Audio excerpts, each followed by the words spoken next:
RCF.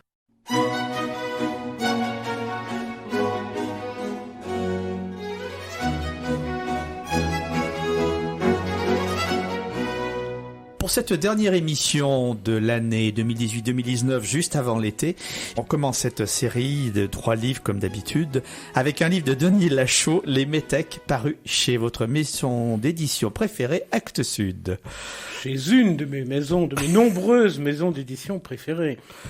Donc Denis Lachaud, c'est un auteur prolifique, c'est quelqu'un qui a beaucoup écrit, c'est également un comédien, c'est un metteur en scène, il a donné dans les romans pour adultes, dans la littérature jeunesse et tout particulièrement dans le théâtre, que ce soit le théâtre pour enfants ou le théâtre pour adultes. Et majoritairement, ses ouvrages sont effectivement parus chez Actes Sud depuis qu'il a commencé à obtenir un certain renom. Dans les Métèques, nous sommes à Marseille, au sein d'une famille, la famille Herbet, famille française classique avec 3 fils, dont le grand-fils Célestin, dont nous reparlerons un petit peu plus dans l'histoire, qui brusquement reçoit une convocation à la préfecture pour une enquête sur leurs origines familiales, et cette enquête découle d'un changement de nom qu'ils ont désiré faire des années avant, qu'ils ont fait, et sur lequel les forces de l'ordre se penchent bien plus tard. Cet épisode, qui est d'ailleurs complètement ignoré des enfants de la famille, est malgré tout immédiatement perçu comme une menace par tout le monde et par Célestin, le plus grand des fils en particulier. Et effectivement, nous sommes à ce moment-là dans un Marseille où l'heure n'est plus à l'assimilation et la demande administrative de reprendre leur nom d'origine est quelque chose qui, pour le fils, est immédiatement perçu comme une situation lourde de menaces. Les faits lui donnent tout à fait raison. Il sera peu de temps après, quelques semaines après, le seul à échapper à un assassinat de l'ensemble de la famille, donc un assassinat raciste. Et le salut, pour lui, ne passera que par la fuite des contrôles de police, fuite de tout un tas de groupes de miliciens. Évidemment, donc tout cela est sur fond d'une société dans laquelle le racisme et l'intolérance sont croissants, avec une ambiance de chasse à l'homme pour séparer les vrais Français des mauvais Français, des faux Français, des autres.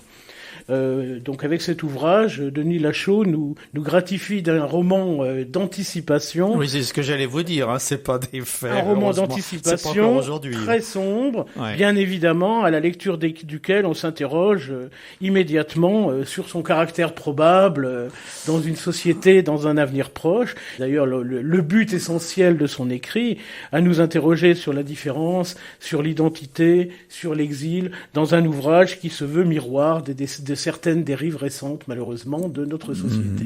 Donc un ouvrage sociétal, un ouvrage d'anticipation qui n'est pas positionné dans le temps de façon précise. Ce peut être tout à fait dans un avenir immédiat, c'est peut-être dans un avenir plus lointain, mais géographiquement on est à Marseille et on est dans une société qui retrouve, il y a d'ailleurs une façon assez astucieuse de jongler entre des faits historiques du passé et puis des éléments qui sont du registre de l'anticipation. Et à vous entendre, d'après ce que vous racontez de l'histoire, une anticipation qui n'est pas sûrement improbable. Pas malheureusement. Nous resterons sur cette question. Si improbable que cela, mais nous sommes peut-être pessimistes. Oui, nous sommes peut-être pessimistes. Donc, je rappelle le titre de l'ouvrage Les Métèques, c'est signé Denis Lachaud et c'est paru aux éditions Actes Sud. Détendez-vous. C'est l'été sur RCF.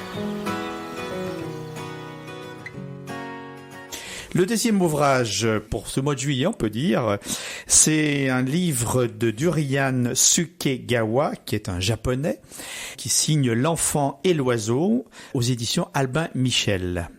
Alors lui aussi, Durian Sukegawa est un romancier, mais pas uniquement. C'est également un poète, c'est un artiste, c'est un scénariste. C'est quelqu'un qui avait fait couler un peu d'encre dans les années 90 au Japon en créant un groupe de performeurs, on dirait aujourd'hui, qui s'appelait la Société des Poètes qui Hurlent et qui faisait des spectacles dans lesquels on mêlait des lectures de poésie et de la musique punk particulièrement agressive. Donc c'est quelqu'un qui est dans la création assez originale dans un certain nombre de cas de figure. Et qui est dans la modernité. Qui est relativement dans la modernité, qui est dans différents registres. Son premier roman, traduit en français, Les délices de Tokyo, a été adapté au cinéma. Le passage en film a aidé à donner un certain renom à Sukegawa. Et L'enfant et l'oiseau, c'est son troisième roman traduit en français. C'est un roman qui nous narre une curieuse histoire qui ressemble à un conte pour enfants sans en être complètement un. Alors on suit l'histoire de Johnson. Johnson, c'est un petit corbeau tombé du nid, qui est recueilli par une jeune mère de famille, qui le ramène chez elle, bien que l'immeuble dans lequel elle réside a proscrit la présence d'animaux. Et puis à partir de ce moment-là, une relation privilégiée se crée entre le fils de cette femme, Yoichi, et le bébé corbeau. Relation privilégiée, regard du corbeau également sur la cellule que forment le petit garçon et sa mère, donc un regard sur la société, sur leurs propres difficultés de vie. Elle élève son fils seul, donc il y a effectivement un oiseau qui est un peu prétexte à voir également fonctionner la famille. Et puis tout cela s'arrête par l'irruption du gardien d'immeuble, qui est là pour faire respecter la loi, dont l'absence d'animaux dans l'immeuble, qui entraîne la fuite de Johnson. Donc Johnson, le petit corbeau, s'envole. Et à partir de ce moment-là, l'oiseau doit faire face à 1000 dangers dans une ville hostile, et en particulier à la cruauté des hommes.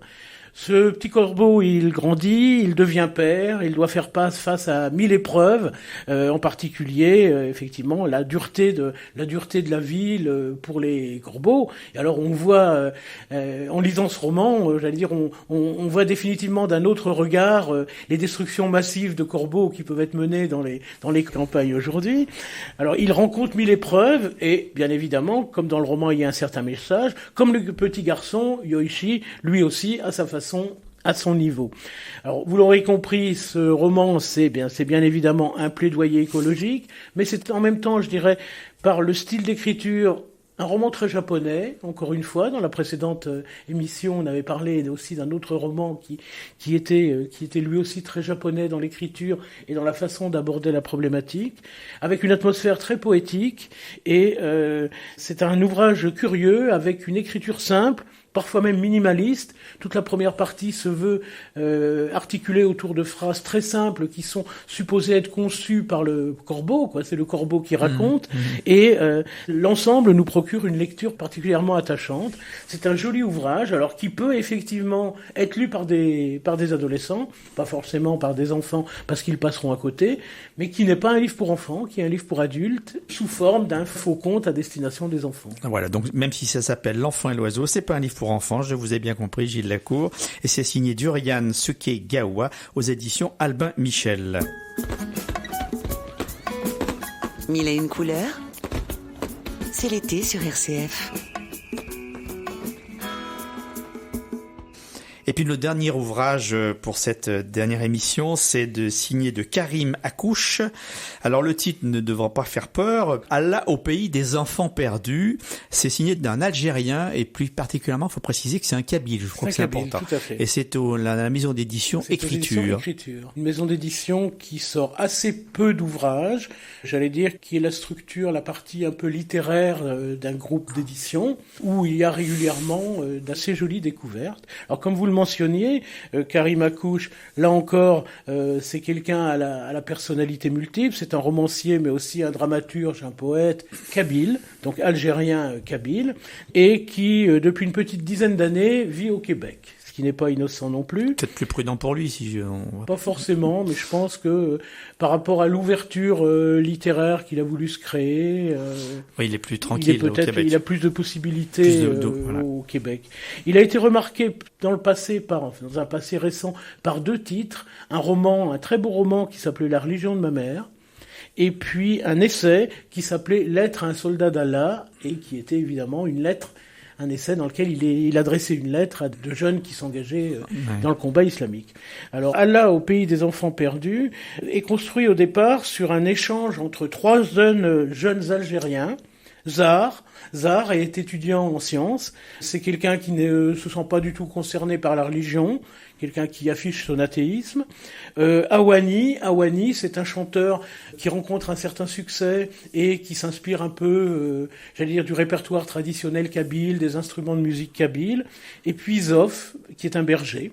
Donc ce sont 3 jeunes kabyles qui, finalement, dans ce roman, dissertent sur l'Algérie d'aujourd'hui, sur ce qu'est devenu l'Algérie depuis son indépendance et sur leur combat aujourd'hui désormais complètement découragé contre ce qu'ils appellent l'hydre de tête, avec donc d'un côté le pouvoir, l'armée, et de l'autre côté les barbus, les intégristes islamistes. Zof lui reste très attaché à son Algérie et n'envisage pas forcément une vie ailleurs. Les 2 autres, eux, par contre, considérant qu'il n'y a aujourd'hui plus d'avenir dans l'Algérie d'aujourd'hui pour sa jeunesse, décident d'entrer en relation avec un personnage assez calamiteux qui s'appelle le caporal et qui en fait est un passeur pour essayer bien évidemment d'obtenir l'asile en Europe. Alors l'approche est l'un, celui qui fait de la musique, est un artiste menacé, et l'autre qui est le scientifique plutôt athée, quelqu'un qui veut se tourner vers le bouddhisme et qui du coup est en danger en Algérie. Donc c'est bien évidemment, donc ils savent bien qu'ils vont ouvrir cette voie d'un possible exil, payer le fait de quitter l'Algérie sans pour autant avoir une arrivée garantie, ni même une arrivée en vie garantie. Alors c'est un regard intéressant, c'est un regard très engagé sur l'Algérie d'aujourd'hui, c'est un bilan d'un demi-siècle d'indépendance du pays, hein. Donc on balaye un petit peu tout, aussi bien les années staliniennes à l'époque de Boumedienne que l'époque de la guerre civile dans les années 90 avec la montée de l'islamisme, et c'est essentiellement tourné sur une jeunesse sans avenir, un pays bloqué où seul d'un côté l'exode, l'exil, et de l'autre rejoindre l'intégrisme semblent être les possibilités. C'est bien évidemment dénonciation d'une situation désastreuse avec une plume incisive, combative, et c'est un auteur à découvrir et à suivre de ma lecture. En tout cas, vous nous donnez vraiment envie de la lecture. Donc, on est vraiment au pays des enfants perdus. C'est le titre de ce livre. Allah au pays des enfants perdus, signé Karim Akouche aux éditions Écriture. Et je rappelle les titres des 2 ouvrages dont on a parlé dans cette émission. Denis Lachaud, Les Métèques, et de Durian Sukegawa, L'Enfant et l'Oiseau. Merci Gilles Lacour. Je vous souhaite un bon été. Bon été également. En septembre. Et on se retrouve avec les premiers titres de la grande rentrée littéraire de septembre. Merci.